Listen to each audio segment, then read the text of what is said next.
Right, well, good evening, everybody, and thank you all so much for coming. We have a very distinguished panel already, and it may become more or less distinguished when it turns up, hopefully. So it's very cheeky. So we're here to discuss responsible capitalism, and this is really just to kick off a discussion about the issue. It's something that I think the Lib Dems are thinking about increasingly. We know that the economy is changing rapidly, and actually Liberal Democrats might want to accelerate some of that transformation in various ways.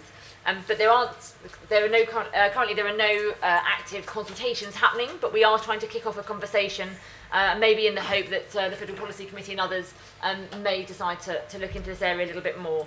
So we're going to start with Baroness Susan Kramer, who is our spokesperson on business and the economy. And I'll let you kick off, Susan. Well, thank you. I'm going to stand up. I mean, the great disadvantage of being too short to see over people's heads otherwise.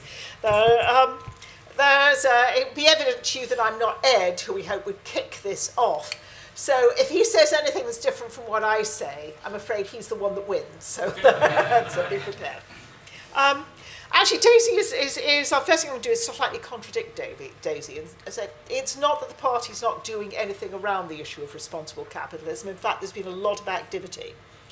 There's a group known generally as the Economic Council. Their names aren't public. They're members of not necessarily Lib Dems, but people who are sympathetic to our values, who in response to a request from Vince a couple of years ago have been coming forward with general papers to try and feed party thinking.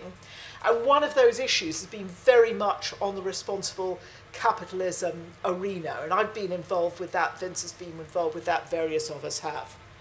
That's Paul Lucraft, that's with Lib Dems in Business. This has been a topic that has been raised, that has been pursued within that particular venue.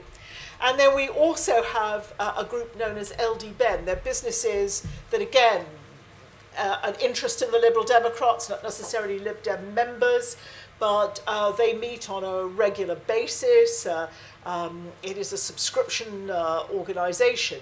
But they have been also picking up this issue, and a couple of their members, actually I can see Ben Rich here, that's executive of that group, that's one of their particular members, but with support from the others, has been definitely pursuing this whole issue of responsible capitalism.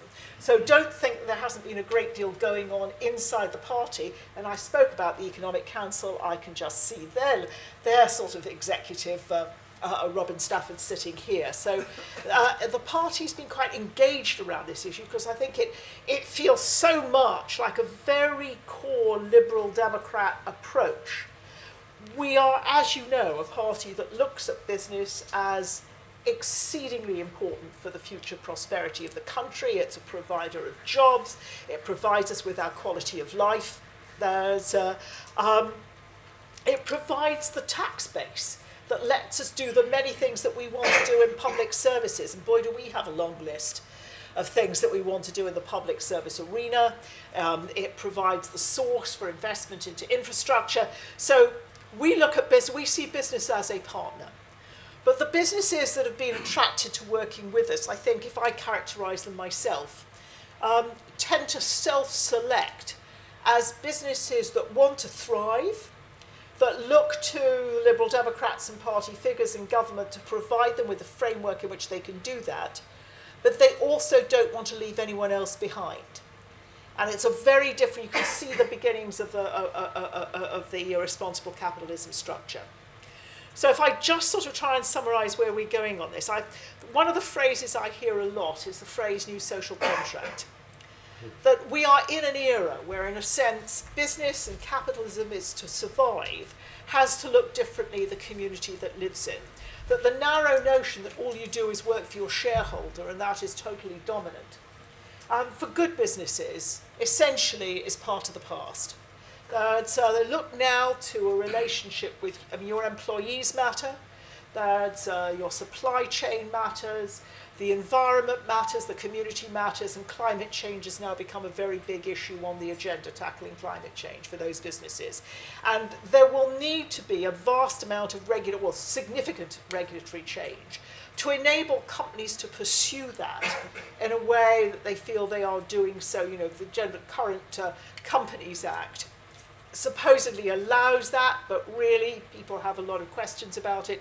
So there is a big piece of work. But there's also the bully pulpit work. There's bringing your colleagues along. There's trying to change the way in which business talks and reacts. And some of it comes out of the 2008 crash.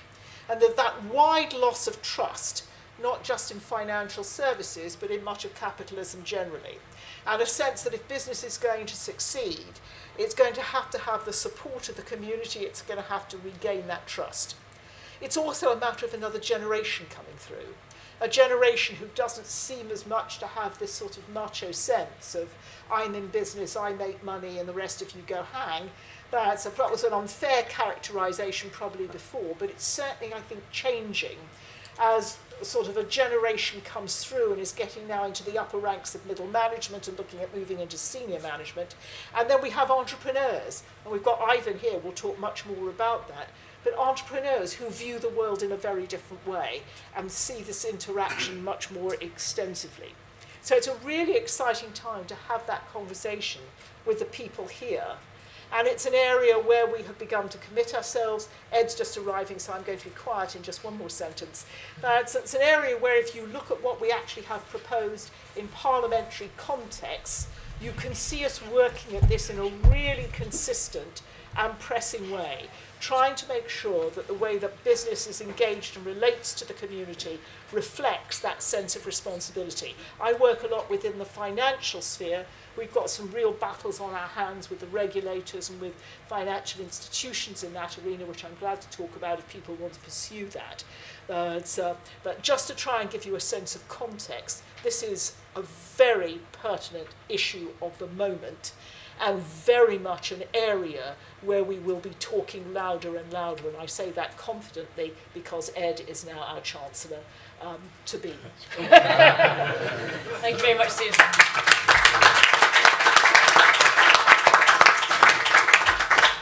Thanks, Susan. So Davey needs no introduction, and as you talked in the room, I'm sure that you're ready to jump into action and speak to us. Susan was talking about the work of the Economic Council, the talk of new social contracts, the need to rebuild trust after the economic crisis. And with that summary, I'm going to let you kick off. Great. Well, thank you very much, Daisy, and thank you for organising this. I think responsible capitalism is almost an expression of Liberal Democrat values and philosophy applied to economics and business. I believe that our view about markets is that we're very in favour of market because they embody freedom. But they're only freedom in the context of society, and markets are our servants, not our masters. And it's, I think, always been the case. Capitalism has thrived when those regulations have been fair, where there's been fair competition, where those regulations have led to the treatment of people in a fair way, be they investors, be they employees. And because it's innate in humans to have a sense of fairness, if there aren't rules and regulations to capitalism, then I think people will recoil against it. And I think that complete philosophical commitment to a rules-based capitalism where we are looking for the wealth creation that business can create and give and provide the taxes for public service and so on, but we're not allowing a sort of blank check. And I make this comparison with the other two parties. I think the Conservative Party has a tradition in parts of it where it's laissez-faire capitalism, devil take the hindmost, no regulation, just get on with it. And if you don't believe me, when I was a minister, I was having a big argument with Eric Pickles. I wanted to have a regulation so that landlords had a requirement, a very modest requirement, that they could only let out houses which reached a minimum level of energy efficiency. We negotiated with landlords, consulted them, and they had agreed our proposal. The big barrier was Eric, and he said to me, "Ed, me old chum, regulations are communist. Regulations are communist." And I said, and this is from the laissez-faire tradition of that party, and I said, "Well, Eric, thou shalt not kill is a regulation." And it came in before Karl Marx. So, my overall view is we that stands us apart from them. And on the other side, we have the clearest expression of socialism at the moment that we've had for some time. And they don't believe in markets. Now, John McDonnell's doing the equivalent of the sort of prawn cocktail circuit that we saw previously by John Smith, and he's trying to woo the city. But when I talk to people in the city, they're quite afraid of him. Now, first of all, he wants to confiscate 10% of people's savings that are invested in companies, mainly via pension funds. Confiscation doesn't look terribly liberal to me. And he clearly will go for sky-high tax rates. So that is an attack on markets, it seems to me, not a way of working with them. And I think that's very different from our proposition. So if you move from that philosophy, let's give examples of where it might take you. When I was in business, I was in the business department, I was involved in competition policy. Now, I believe competition in many ways is a regulation, it's an intervention in the market. But it's an intervention in the market to stop exploitation of the market and in a way which undermines consumers and wider society. When we reformed Britain's competition policy, it was all relatively good, but we've reformed it. But I was stopped in the one reform that I really wanted to do, which was to really deal with antitrust, where corporates were ganging up. I wanted to introduce a model coming from the United States and from Germany, who are rated as having better competition policies than us, which is called the prosecutorial model. What it means is that businesses who were breaching competition rules, or alleged of that, would be put in the dock effectively, rather than having very long administrative investigations, which have been, frankly, not very effective. And I held out for this proposal, having done a lot of the work, a lot of the thinking, a lot of the analysis. I had the CBI backing me. Who stopped me? David Cameron. The Tories didn't want such a strong competition policy. Now, no, didn't get much coverage for that because we were trying to be nice to them at the time. I don't know why. But you know, I think it sort of tells a story. And you know, in a world where some high-tech companies are really, some of the very large ones, are preventing competition, which we should really worry about. The way some of the activities of Google and Amazon are behaving, I think we should really worry about these. We need competition policy to be able to stand up to them. It's one of the reasons, by the way, we should stay in the EU, because the EU's competition policy has been very strong, mainly because Britain has pushed it that way. So there's an example, classic business example, where we're on the side of those entrepreneurs, those startups, those SMEs, who are being thwarted by big business. And unless you have strong competition policy, you won't be able to take them on. I could go on, but I'm probably, where am I, a minute something? You can have my time, no problem. No. That won't be by popular demand. I guess let me end on what you might have expected me to say. You have 3 or 4 minutes if you want. Okay, thank you. So I'll give you an example of competition. Let me give an example on the environment. We all know that climate change is the biggest market failure in human history. You can't put price on the stuff that's goes up there. We haven't done it for 200 plus years, and while we've built a successful world economy, we are in the process of being poisoning the planet, and we've got to do something about it, we've got to do something rapidly. Left to the market, it will not happen. Now, we should use market mechanisms, and we've got to work with the private sector to do with it. So I've talked about decarbonising capitalism, changing the rules and regulations that apply to pension funds and the like. And that approach, I think, is in sharp contrast from some of the instincts we're seeing from John McDonnell, and equally in sharp contrast to the lack of any action we've seen from the Conservatives. So there's a classic example on an issue which couldn't be more important, where our approach to responsible capitalism, our approach to markets, is an approach that I think is absolutely the right one. And you know, I'll end on this. When I talk to businesses, the vast majority are responsible capitalists. The vast majority of businesses treat their employees fairly. The vast majority of employees and businesses want to do the right thing. And what I worry about is when parties and politicians demonise business. That is absolutely the wrong thing. We should celebrate business. And if you engage with business, my impression is they will help give you the ideas. and they'll help you get the bad guys, because they don't like the bad guys either.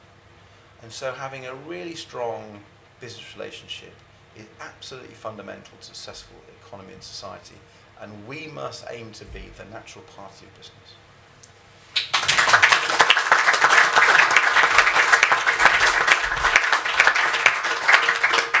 Thank you, Ed. And now over to Ivan Massow. Do I stand?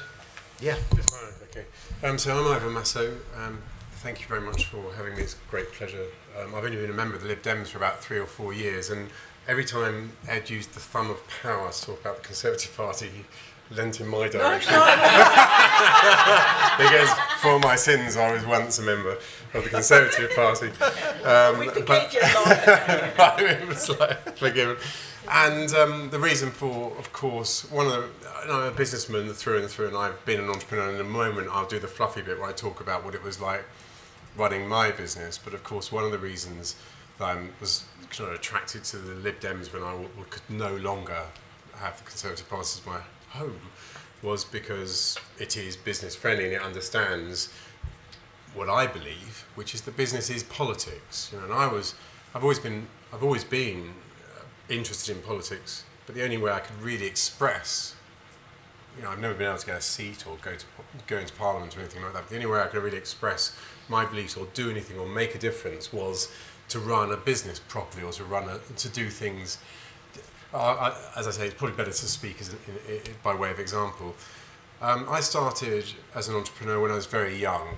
As many entrepreneurs are dyslexic and probably wouldn't have done very well. And the great thing about not going to university is that you can't really embarrass yourself in front of your university colleagues. So you can just go for it because you're less worried about failure. And I started when I was about 19, pre the days of regulation particularly.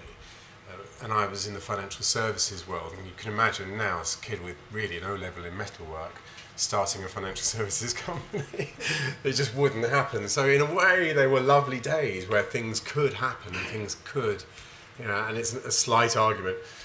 I'm slightly arguing against myself when I talk about regulation, which we'll get onto in a second. But as a young, passionate man who was gay, I was particularly interested in the plight of people who are in HIV high-risk groups, but specifically gay men, and the attitude that insurance companies was taking towards them. And so, without realising I could be successful, I started a business that targeted or sought to help people who were in HIV high-risk groups.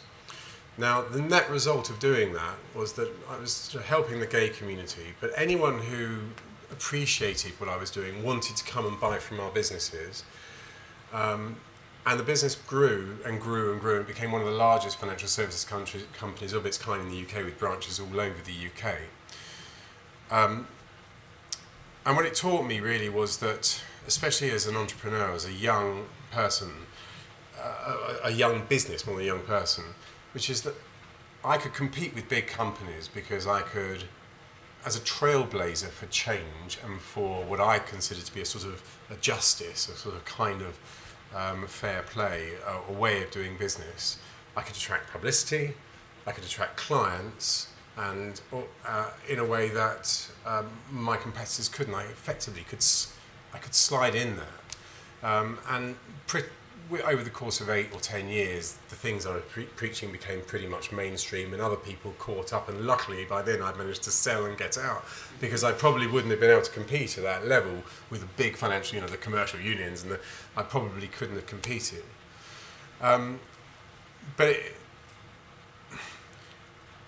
it wasn't just in the world of helping people with HIV. We did things like we had predominantly female consultant forces. That wasn't just because I was a lovely person who wanted to put women at the front of our management, and it was also because I felt they interacted with people better. I thought they were kinder, and I wanted my financial services business to have a kinder non-commission, and that was another thing I did, was no commission. I didn't let people wear suits to the office.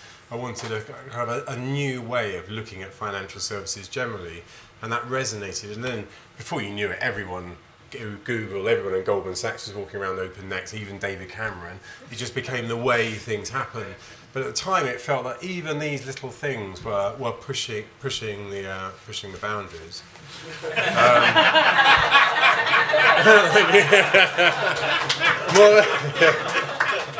More lately, however, addressing. So I just want to show you how not only doing the right thing is a lovely thing to do, but it also benefits you as a business. It really catapulted my business forward. And I think lots of businesses are looking for the opportunity to do better and to be better.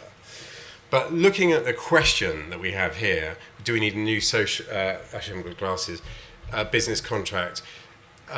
Businesses operate sustainably and responsibly towards stakeholders.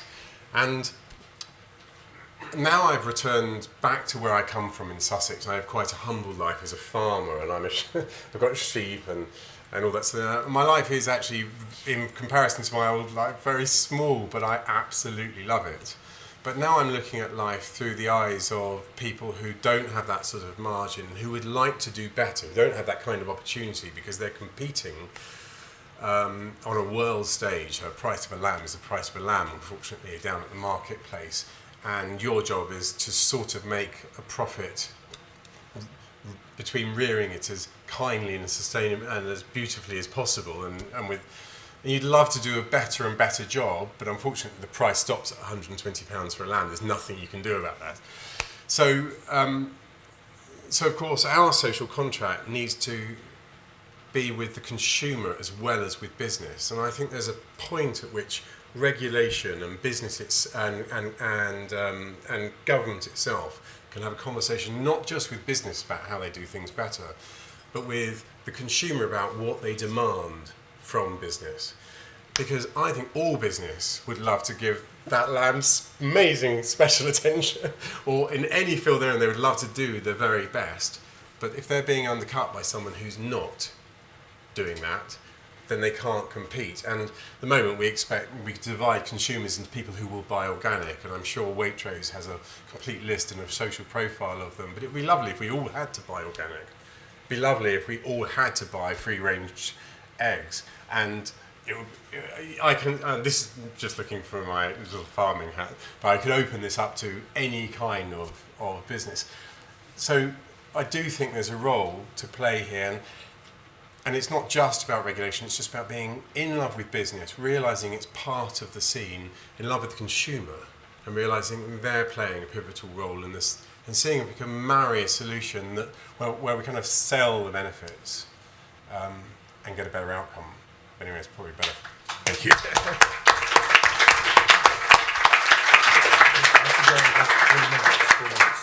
Perfect. Thank you very much, Ivan. Ed has to go in 3 minutes. So are there any specific questions that anybody wants to ask to Ed? There are 2 questions. So first of all, please do not say a word until there's a microphone right in front of your face. And when the microphone arrives, please give me your name, your affiliation, and keep your question quite short. So I'll start with the gentleman there, then I think there are a couple of hands over here. Hello. Whether the microphone's working or not. Name and affiliation, please. My name's Steve Brookfield. I'm a Salisbury Lib Dem. Great. And I work unashamedly, for a multinational business. I head sourcing. I have an £800 million budget that I can spend every year. I haven't always worked in a multinational. In 1998, I took a job to start a start-up business 6 miles from the Irish border in Castleblaney, in the Republic at the height of the Troubles. Yep. As an entrepreneur, I was able, with some grace, to employ who I wanted, set the standards I wanted, and do business ethically.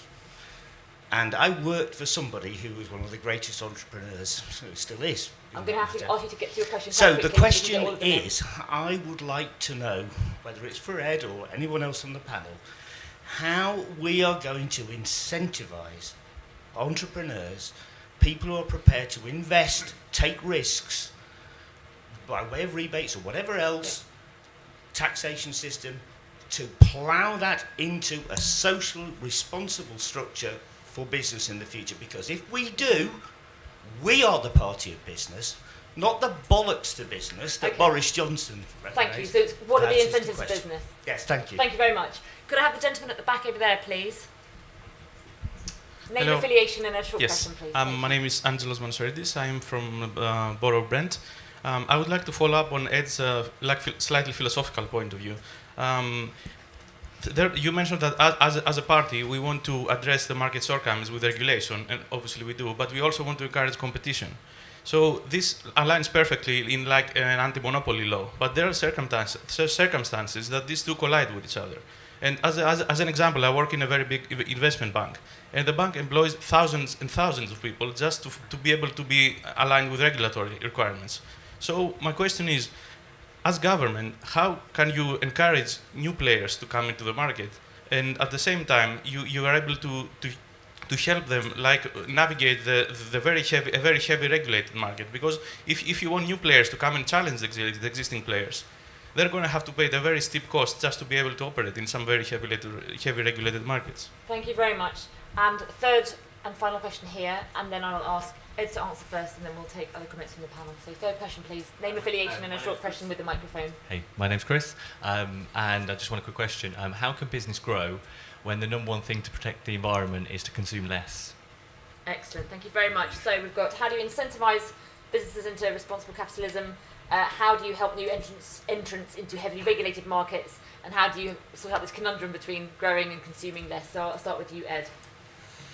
Well, there are some aspects of law and taxation you might want to use, and there's some aspects of the culture and the messaging that you need to use. Because I think actually if you celebrate business and you don't demonise it, actually people will feel more comfortable and be proud of what they've achieved, and I think we should recognise that entrepreneurial success, and that will encourage people and not put people off. So I think the words and messaging is actually very, very important. It's often underdone in the political conversation. We poo-poo it. It's actually really important that we celebrate things. Sometimes business does need a prod to do the right thing. So let me give you an example about rules around employment with respect to new parents. I was involved in government, and Joe put the policy into law where we brought in parental leave legislation. So that previously you had maternity legislation, and we managed to develop that as one or two other European countries have done, so that could be shared between the mother and the father as suited them best. So they were freer to choose working with their employer. And when we were consulting on that, there were lots of employers who wanted to do the right thing, but felt they needed the law to change to enable them to take that through. So if you think about the things that actually employees want and that would actually be better for their welfare and the life of their young child and so on, and then engage with business about what's the best way to bring that about, I think you can have a positive outcome. I would tell one anecdote from a consultation I had with some small businesses on this, and I explained that the parental leave could be taken by the man or the woman, and at the end of my explanation, one of the businesses piped up and said, "You mean I won't be able to employ blokes now?" Genius. So, actually I thought, right, we're definitely doing this policy then, because it was a bigger step forward for gender equality in the labour market. So. Your question about small business coming in and when they face regulations which are designed for bigger businesses. Let me give you one example that I did in government, and it was an EU regulation, because some of the EU regulations where do annoy people, if they were designed a long time ago for trade across the European Union, mainly with big businesses in mind. And I'm sure you're familiar with the 6th Accounting Directive. And there was a regulation in there which basically said you had to have annual audited accounts, and this applied to any size of business. And when I was speaking to my civil servants and asking what can I do to deregulate to help smaller startups and SMEs, they brought this EU directive and said this is real. We could save about £400 million for the smaller companies if we got rid of this regulation. But you won't do it, Minister, because the French want it and the Germans want it. And I said, well, I don't believe they do. Let's go and talk to Berlin and Paris. We talked to Berlin and Paris. There was one little bit that the French wanted for their tax code. We said, did we mind keeping that in? No, we didn't. The Germans mind keeping that in? No, they didn't. And we got rid of that regulation within about 3 months. And that saved SMEs, actually it's companies with 0 to 9 employees, from having to have audited accounts. They can have their accounts, it's up to them, but they've got freedom. And there was an example of deregulation, getting rid of the law to free up people from not having to do something they didn't really need to do. So, I mean, you could apply that thinking to lots of different markets. I'm not familiar with your financial markets, I'm sorry, and there may be more complications. With, Susan's got that covered. Final thing, and I'm afraid I have to shut up and then I have to go. Sure. Your question about the best environmental policies to consumers, I'll just take a slight issue with that. I don't think it's consumption that is bad, it's the type of consumption that's bad. So, you know, you can consume transport services, but you can consume them by doing it a very polluting way or not doing it a less polluting way. So it's not the level of consumption, it's how you consume. You can eat, but you can eat less polluting things, and you can choose between a beef burger and a chicken burger, and there's less carbon emissions in the chicken burger. So I don't think it's consumption per se, it's how you go about consumption. And I think consumers need to be better informed. Thank you, Ed. Okay, great. Thank you so much. Thank you.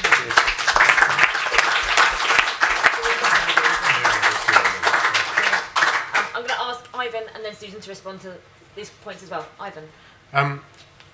Growth versus consumption, again, I agree with everything Ed just said, but in addition, I think there's a great opportunity, because we're quite a rich country, to act as a beacon of best practice to the rest of the world. So we can push ourselves to, I mean, one of the Lib Dems policies I think I heard this morning, if I'm correct, was that they might abolish petrol engines, diesel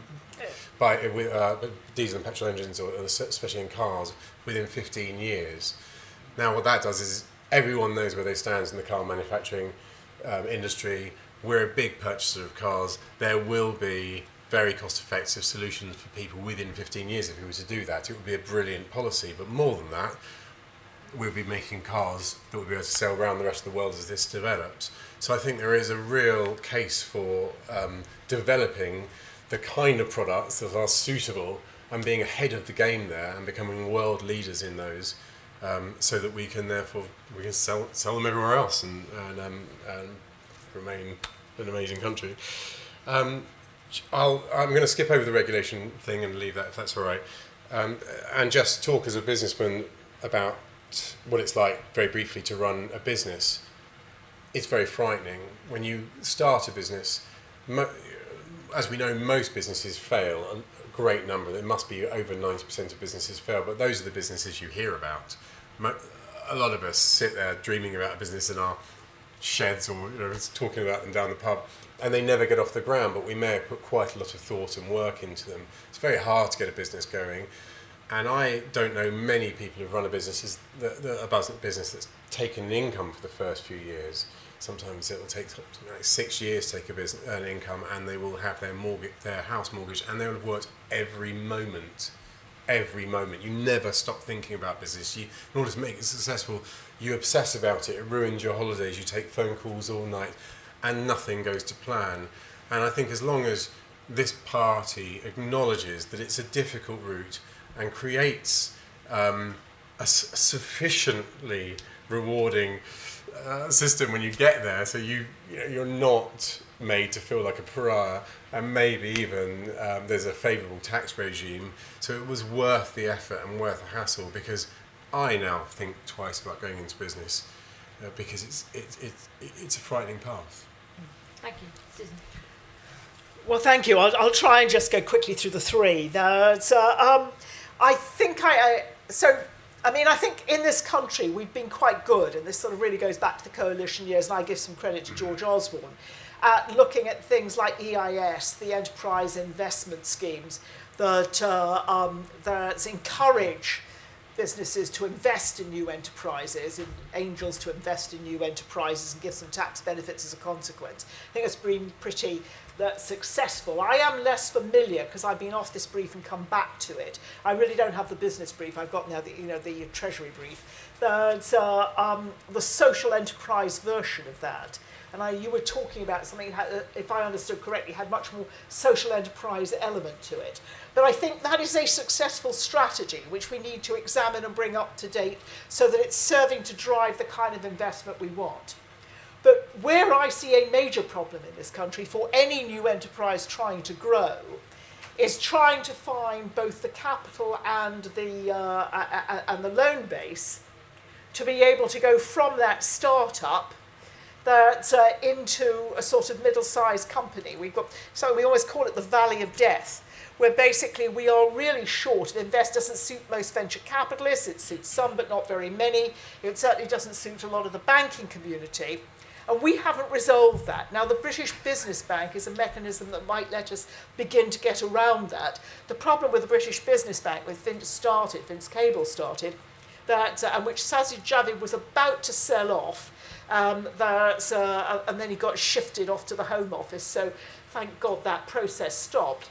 But it's small, it's brilliant, it has terrific people, but it is tiny, tiny, tiny, and it's not scaled up to be able to deliver the kind of support that we need. The European Investment Fund, a subset of the European Investment Bank, has been absolutely critical to virtually every single fintech you can name in the UK in getting in that early capital. And again, that is about to end. The British Business Bank hasn't been geared up to replace it. We've got a lot of issues around making sure startup happens, but then that businesses can grow. It's the scale up that's one of the biggest problems in the UK. And if we want much more social enterprise, we can shape around that. So I see tremendous potential there. Barriers to entry in the financial world. We have changed. I was on the Parliamentary Commission on Banking Standards, and we drove a whole lot of this because we wanted to see new challenges. I mean, for over 100 years, the Bank of England, which was essentially the key regulator, basically looked at any new institution coming into the financial service field and says, this is new, that means it's unbelievably high risk, and therefore I will put up barriers. I mean, they used to pick up the phone and tell people not to embarrass themselves by actually, trying to pursue their project. We got no new banks. People bought old banking licenses. We got no new banks for over 100 years as a consequence. And the fintech alternatives didn't begin to grow either. Now that has changed.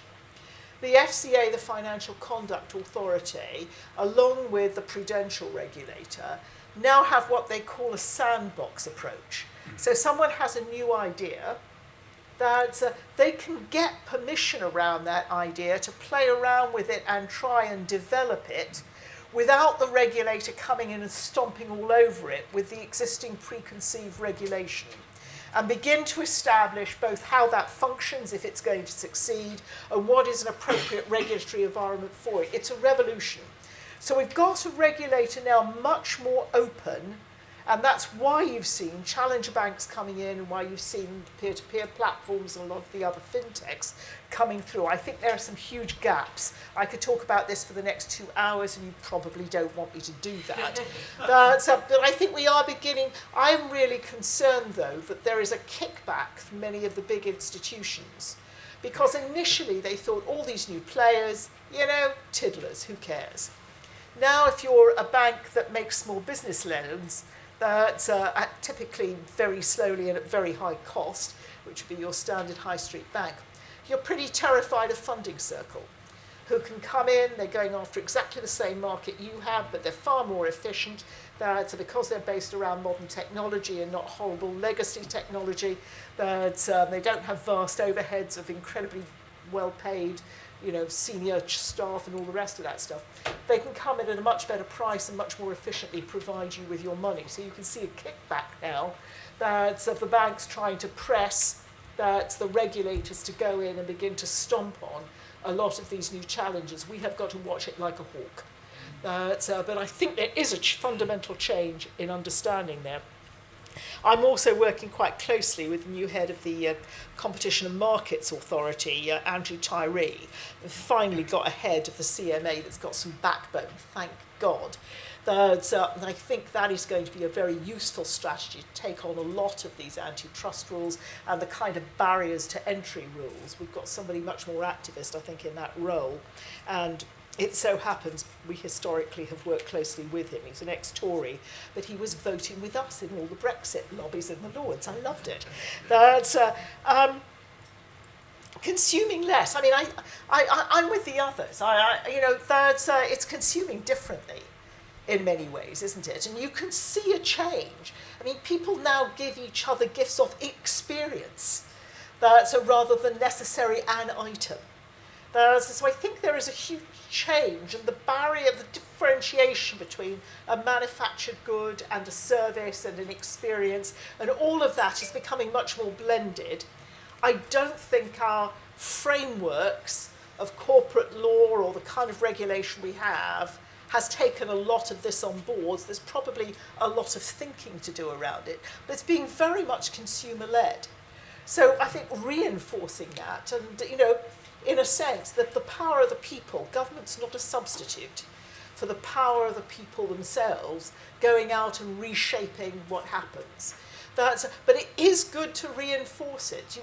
I think there's a sort of positive circle, if you can get it going, between governments introducing change. For example, there's a credible basis for organics, people then being willing to try them because they trust the product, deciding they like them, picking up on the issue, and following through. So the relationships, the partnership, I think, between the public, government and enterprises, so both large and small, is a really important forum to tackle a lot of these issues.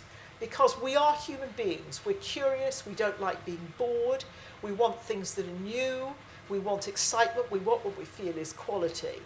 But I think the notion that could only be delivered by, buying a new dress every morning, or changing your television set every 5 weeks, I see that going out the window, and people very much more focused on what they might call experiences, connections, and finding a route to fill those kinds of human needs in a somewhat different way. So I'm very hopeful, provided we ride with it. Thank you, Susan. Could I get a show of hands for some more questions, please? Lots of men asking questions. I've got nothing against men, but there are a few women in the room. So I'm going to start at this side, start with this gentleman here, and then I'll come back to you later because you already asked a question. And I had some other hands somewhere. One at the back. So I'll go this gentleman, and then that gentleman. So just to remind you, please hold the microphone close to your mouth. Give us your name, affiliation, and a short question, please. Thank you. Thank you. My name is Manuel Museholt, Brighton and Hove Lib Dem, and working for a financial company there. My question is based on a Labour policy and a policy that has been peddled in the US primaries, which is mainly about how can employees be becoming shareholders in the companies. And I think there's a lot of problems with the Labour policies as it is designed right now. But in general, I think people will like capitalism more if they can profit from it, if they can get a pension out of that, save for their children, save for their future. And we would also find that they will probably have a different outlook as shareholders. They will be more sustainable. They will look for more sustainability. So how can we, as Lib Dems, find a liberal policy that includes everyone, allows everyone participation in capitalism and in stock markets? Thank you very much. I'll go to this gentleman in the purple jumper next. Make it easier for the lady with the microphone.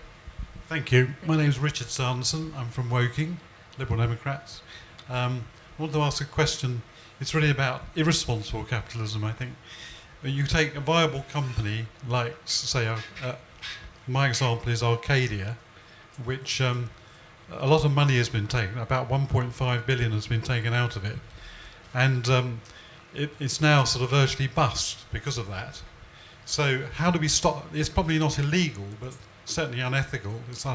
It affects adversely the employees of the company, the creditors, and also it's very bad reputationally for capitalism itself because it puts capitalism in a bad light. Yeah. Is there anything we can do about that?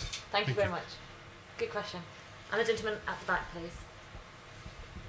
Hi, Gideon Amos, PPC Taunton Dean. I just wanted to say I love Ed's idea of decarbonising capitalism. I believe in capitalism. I've got my own business. The people I talk to in my children's generation are all late teens, early 20s. And you know, it might be just by chance, but if you look at the voting patterns of that age group as well, all tell me capitalism hasn't worked for their generation. They're not going to have anywhere to live. They're going to have massive debt. And I think we've got either a massive communication challenge, which is basically the challenge that liberalism has faced in the last few years, or we need to think more radically about what responsible capitalism means. If you think of it, historic liberal, like John Maynard Keynes, he turned capitalism on its head. I'm just wondering, I'm just interested in your thoughts. That's great, thank you very much. So it's about shareholders and how can more people benefit from profit, how do we stop irresponsible capitalism, and I think sort of generational injustice that is sort of a manifestation of that. So who wants to start? Well, I'll be very brief anyway, because it's all getting a bit technical. Scary. So, Labour policy of, they wanted to mandate that companies supply, is it up to 5% or something percentage of their shareholding? It's a lovely idea. I think Britain could be, especially if Brexit does happen, but in any event, Britain could be a great home, or continue to be a great home for businesses worldwide. And when I talked about the risks of going into business, although and the low success rate, you have to concede that being able to attract businesses to this country is a bit of a win if they do bring wealth, if they do bring jobs, and if they bring multiculturalism, if they bring something wonderful to the United Kingdom, which I personally think they do. And I think, especially when I spent a lot more time in London, that was what I found most exciting about London.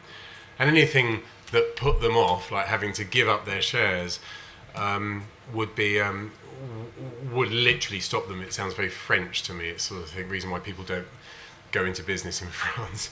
Well, they certainly didn't. They're waking up to the fact that they need to make themselves more attractive to international investors. But I do love the idea, and it almost speaks to the last question. I do love the idea of employees becoming shareholders, and I think even employers would like that, and they often try to bring people in with share options and to allow them to feel included. And we've seen, although it's not doing terribly well at the moment, but businesses like the John Lewis Partnership, where there's a real sense of ownership amongst the staff that permeates through everything, the entire service that you receive. And you go to wonderful restaurants where the staff do receive a share of the tronc, as they call it, the tips, and share in the profits of the business. And you notice a completely different outcome. It benefits everyone when this thing works well. And I don't know what the answer is, because I've just heard the question, but I'm guessing there would be some way of helping companies to offer shares to through tax incentives or other kind of schemes. I'll leave it there and let you deal with the more difficult ones. Well, let me pick up on the share ownership, because I think it's interesting. We as a party have really long promoted employee share ownership, and also structures like mutual and cooperatives. A lot of the strategies we're looking at, particularly in delivering things like utilities, is public benefit companies, where basically it's a private company, but there's a percentage that remains in public hands to ensure the overall public interest. So we're really interested in a whole variety of very different structures. But trust John McDonnell to take a decent idea and turn it into something draconian and impossible. So at the moment, if you are a company that issues shares, and of course if you were private this wouldn't be the situation, but you're a company that issues shares, you are allowed to issue up to 1% of shares every year to employees. So if you look at the time frame over which Labour are actually proposing this, that's just simply that 1%. Multiplied it by 10 years, you end up at 10% of the company having been issued. But here's the trick. So now a lot of companies actually use it. Far too many of them only give those shares to the senior management. That's one of the ways. So there is an argument for making that distribution more equitable. And it's actually, many key elements of it are far less radical than it actually sounds. So, I think there are ways in which to encourage and work with companies to be able to make sure that that distribution is not just a distribution to senior management. But, you know, Labour, I mean, you can't. McDonald, it just always drives me crazy, that man. He really wants to make it sound as though it's anti-business, as though it's full of hate and venom, and it's sort of clobbering. And actually, you could see a way in which you could manage or massage what is an existing widely accepted programme into something that was actually much more positive and had a lot of general buy-in. But I like Ivan's idea of actually providing some incentive to companies that do it, rather than absolutely mandating it, because each company faces some very difficult circumstances. Now, the other thing that I detest about the McDonald proposal is those shares that you pass, that you put into a pot for the employees. And I lived in the States. Nearly every company there has an ESOP, has a pot for the employees. So that half the dividends go off to the taxman. Well, I mean, what is the taxman doing with half those dividends?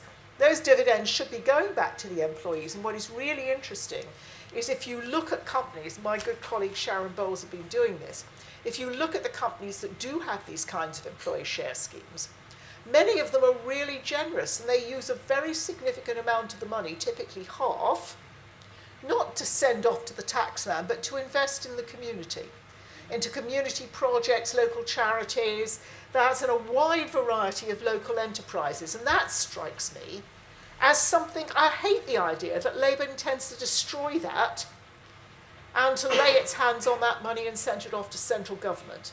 So I think there's some real flaws in what they're proposing. There's some stuff that's a lot less to be scared of.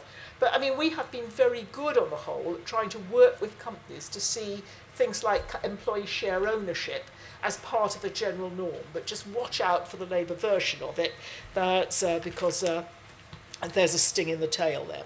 That's irresponsible capitalism. I have to say, one of the things that made me angriest, and Arcade is probably a good example, Carillion and others, is where the hell were the auditors when all of this was going on? And I really do think we need to change audit. You know, what is the phrase that, oh God, one of the famous audit regulators used, you know, it's not to be a bloodhound, it was to be I forget what it is, but essentially, audit, as we presently conceive it, is exceedingly narrow. It basically says, do you have a process in place? It doesn't look at the integrity of the material that goes into that process. It doesn't go hunting for fraud. It really is quite problematic because people think audit is doing one thing, and in fact it's doing another. Now, there's a big move to reform here. That's the Financial Reporting Council, an organisation which I think has caused everyone to tear their hairs out, is getting a new remit. It has a new chair. It is one of the bodies that ought to do this much better. In the United States, they do it so much better than we do. But I think transparency is your friend in these situations. Genuine audit going on, and not audits with conflicts of interest and whatever else in this particular situation. And we have to clean it up.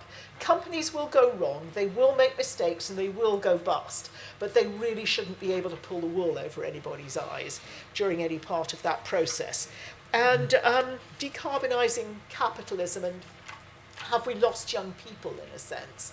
So they're looking for something different. I do think we have to renew young people's faith in the whole world of business. As I said, you know, these are the jobs, this is their life.